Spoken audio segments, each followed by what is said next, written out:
তিনি বলছেন গুরু অনেক আছে কিন্তু আচার্য আছেন একজন, আমি এ যুগের আচার্য, আমি যে পথ দেখাচ্ছি এটাই পথ, আমি সমস্ত মানুষকে ঠিক করে দিচ্ছি কোন পথে চলবে, কিভাবে চলবে।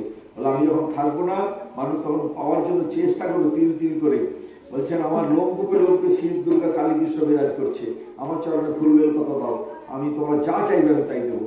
বলছেন সর্বনিয়ম তার স্বয়ং সর্বঘটে তার অবতীর্ণ। গুরুজি মহারাজ বলছেন যে পৃথিবীতে যদি একটা মানুষ জন্মগ্রহণ করে যার জীবনে একটাও দোষ নেই, বলে সে মানুষ আমি। বলেন আমার আসলে এত জাগ্রত, আমি সেখানে প্রণাম করতে পারি। বলে গুরু মহারাজকে তোমরা যদি ফুলবেল কথা দাও, গুরু মহারাজ স্বয়ং ভগবান, তোমরা চিন্তা করতে পারো না যে গুরু মহারাজের যদি অলৌকিক ঘটনা কত যে রয়েছে তার ঠিক নেই। তিনি জগন্নাথ মন্দিরে পুরীতে গেছেন, এক স্বামীজি যে দেখছেন জগন্নাথ গুরু মহারাজ বসে রয়েছেন, চোখ পাশাচ্ছেন, এগিয়ে গেছেন, যে দেখছে জগন্নাথ, আবার পিছিয়ে এসছে, দেখছে আবার গুরু মহারাজ, কয়েকবার গুরু মহারাজ কাছে এসছেন, মাথা হাতে কিনে তোর জগন্নাথ দর্শন হয়েছে। গুরু মহারাজ বলছেন 1000 বছর ধরে মানুষ জগন্নাথের পূজা করছে, আমি স্বয়ং জগন্নাথ এসেছি সেই পূজার সুফল আশীর্বাদ দান করার জন্য। গুরু মহারাজ যে পথ দেখিয়েছেন এই পথটাই আমাদের পথ। গুরু মহারাজকে আশীর্বাদ নেওয়ার জন্য বাংলাদেশে গুরু মহারাজ রয়েছেন, তখন করছে কি সব ভক্তরা এসছে লাইন দিয়ে, মাঘী পূর্ণিমার বিরাট লাইন পড়েছে, শুধু গুরু মহারাজকে দর্শন করে আশীর্বাদ নেবে। সবাই বাড়ি থেকে কি চাল ডাল তেল মশলা ও ফল মূল পেঁপেটা কলাটা যে যা পারছে দিয়ে আসছে, আর দক্ষিণা দিচ্ছে, ঘর ভর্তি হয়ে যাচ্ছে গুরু মহারাজ ঘরে। দীক্ষা দিতে দিতে হঠাৎ সেই সময় একটা মুসলমান বুড়ি এসছে, বুড়ি মা এসেছে, এসে ছেঁড়া কাপড়, একদম খুব গরিব আর কি, অনেক দূর থেকে এসছে, কষ্ট করে করে হেঁটে এসছে। তার ইচ্ছা সে গুরু মহারাজের কাছে করবে, কি বলে, একটু আশীর্বাদ নেবে। বলে আমাদের আল্লাহ তাআলার মতো এত বড় মহাপুরুষ, আমরা আশীর্বাদ দেবো।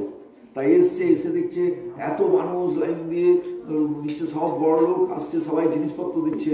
আর ওই বুড়ি কি করেছে, কতগুলো তার ভ্যাটের খই দিয়ে মোয়া বানিয়ে দিয়েছে। ভ্যাট যেমন ওই যে শালুক ফুল যেগুলো, সেই ফুলের যে ফলগুলো হয় তার যে খই দিয়ে তোমরা যে খইয়ের মুড়ির নাড়ু বানাও সেরকম বানিয়ে নিয়ে এসছে, কয়েকটা নিয়ে আঁচলে বেঁধে নিয়ে এসছে দেবে বলে।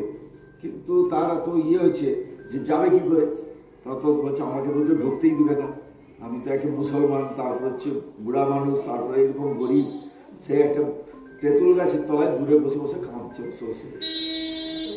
সেই সময় কি হয়েছে, তখন গুরু মহারাজ কি করছেন, কি দর্শন দিচ্ছিলেন তো, গুরু মহারাজ হচ্ছে আরে বন্ধ করো, দর্শন বন্ধ করো করে বলেন একটা বুড়ি বসে আছে দেখো তেঁতুল গাছের তলায়, ঘর থেকে বলছেন তাকে নিয়ে এসো।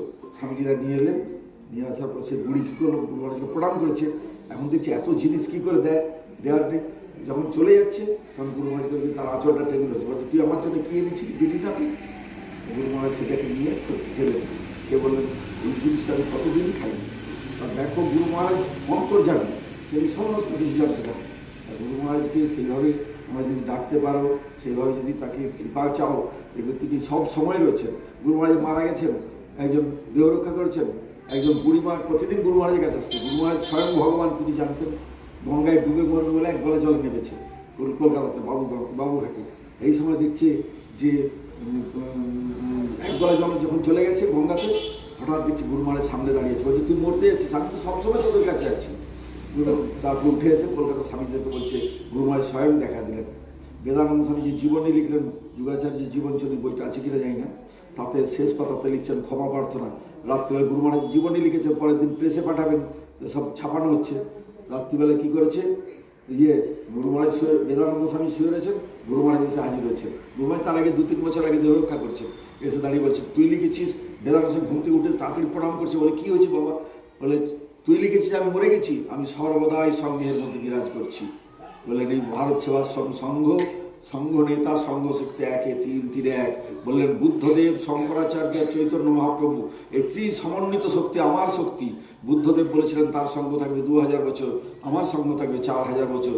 এমন একদিন আসবে পৃথিবীর মানুষ আমার কথা চিন্তা করতে করতে, আমার যে পথ দেখাচ্ছি চিন্তা করতে করতে শয্যা গ্রহণ করবে, চিন্তা করতে করতে শয্যা ত্যাগ করবে। তাই গুরু মহারাজ সর্বদা রয়েছেন। গুরু মহারাজ অন্তর্যামী, গুরু মহারাজ স্বয়ং ভগবত সত্তা, তার আসনে রয়েছে। প্রতিদিন ফুলবেল পাতা দেবে, প্রার্থনা করবে, বলছে যা চাইবে আমি তাই দেবো যদি আমার চরণে ফুলবেল পাতা দেয়। একজন স্বামীজি গুরু মহারাজের ঘরে যখন দর্শন হতো, তা কেউ কথা বলতে পারবে না। গুরু মহারাজ ঘরে থাকতেন, একটা প্রদীপ জ্বলতো, একজন করে ঢুকতো, স্বামীজিরা দাঁড়িয়ে থাকতেন, শুধু মনে মনে চিন্তা করবে যা বলার, কিন্তু কিচ্ছু বলতে পারবে না। যেমনি গুরু মহারাজের কাছে যেত, গুরু মহারাজ তার মাথায় হাত রেখে যার তার যেটা মনের চিন্তা সেটার উত্তর দিয়ে দিতেন।